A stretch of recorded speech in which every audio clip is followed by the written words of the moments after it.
Hey everybody, Ben here at VW Family Farm, and I am fixing to start feeding bees. I've got some sugar water made up, and I've come up with 5 different ways that you can feed your bees or just attract pollinators to your garden during gardening season.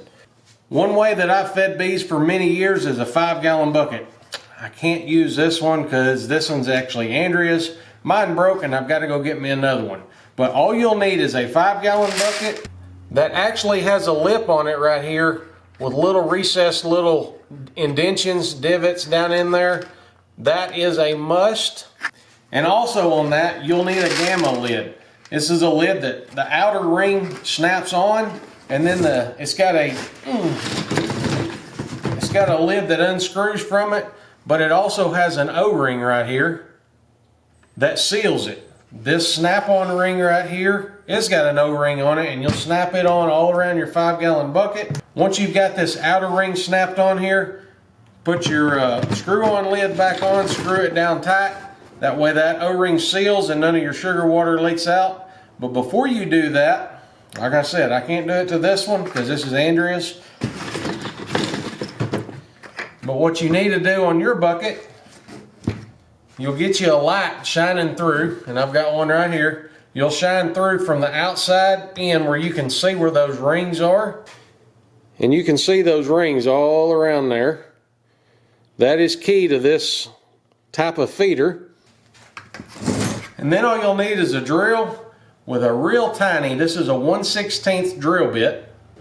You'll take your drill and your drill bit, put them in together of course, and then take your drill bit and screw a hole from the inside into one of these little slots. And you're going to do that continuously all the way around the bucket, except for right here where the handle is on both sides. You don't want to drill in there because then all your sugar water is going to leak out and you're just going to waste it all. Once you've got all your holes drilled all the way around except for where the handle is, you put your sugar water in there, you've sealed everything tight. All you do is turn it upside down, and then all your sugar water is going to leak out into here. And now you've got somewhere for the bees to land, stand on, put their tongue down in there and drink out of that. That right there is one of the feeders that I used for many, many years. I've just got to get another one built. All right, idea number 2.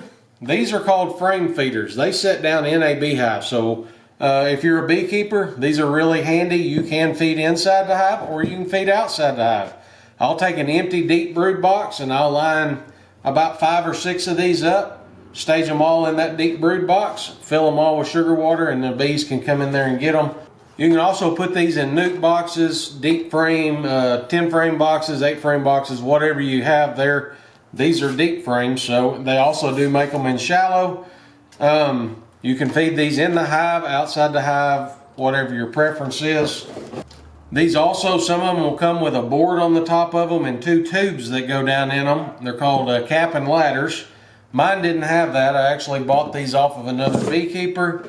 So all I did is unsnap the keepers that keep it from spreading out, and just put me a piece of hardware cloth down in there. Anything for the bees to be able to climb back up out of there once they're done feeding, or if they fall down into the sugar water so they don't drown. You can just do a flat piece like that. You can kind of bend it around and do something like that, different ideas. But most people, if they're not beekeeping, they won't have these. So another really easy idea is if you've got chickens around, or just go to a TSC or somewhere, buy you a little 1-gallon chicken feeder. It has a unscrewable bucket, of course. Put your gallon of sugar water in there, put the lid on it, boom. You've got you an automatic bee feeder. I do recommend that you fill in this trough up with rocks. That way, so same thing, so if the bees get down in here and get stuck in the sugar water, they don't drown, they can climb up on that rock. Just another idea. One that I'm going to use today, this is just a Rubbermaid tote box that actually I do my decapping into. That's what the board is right here. Got me another piece of expanded metal, just a ladder for them to get out of it. Put that down in the box. Press it down in there. Boom, that was easy. It's another way so they can go down in there as deep as the sugar water is. They can land on this and walk down to it, or if they get down in there, get knocked down in there or whatever, they can climb back out on the hardware cloth. So if you've got a bird bath, there's you another idea. If you've got a bird bath out by your garden or wherever on your back patio, you can have your bird bath, put you a little sugar water in there, lay you some sticks in there. It's the same concept, same idea. If they get down in that sugar water, they can climb out on a stick or what have you and dry off and fly away. Another thing that I need to be doing right now, and this is just for beekeepers, it's not just for somebody that's going to attract pollinators, of course, but is to feed some pollen patties. I'm not going to take them all out of the box, but this here is a box of pollen patties. You feed them in late winter, them and sugar syrup. That's 1-to-1 mixture of sugar parts and water parts. You feed the sugar water and the pollen patties, and that will stimulate the queen to start laying eggs and get your bee population built up ready for early spring, and that'll make for a strong hive. So we're just going to add our 1-to-1 sugar water mixture. That can be 1 gallon of sugar, 1 gallon of water, half a gallon of sugar, half a gallon of water, and it ain't got to be precise. And let's see how long it takes that to attract bees. Also going to pour this in these.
So if you're interested in making some bee feeders, I hope this right here helps. Give you a few ideas that I've come up with and seen out there.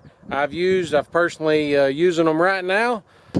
Also, if you're just wanting to attract pollinators to your garden this spring, that's an easy way to do it. That way, if you can't have bees or are allergic to them and just not going to keep them on your place, you can always attract them that way to your garden. That will stimulate them coming there. And of course, feeding the bees is always helpful. They could always use some extra help this time of year, getting everything kicked off and ready for spring. Thank y'all for watching, and until next time, God bless.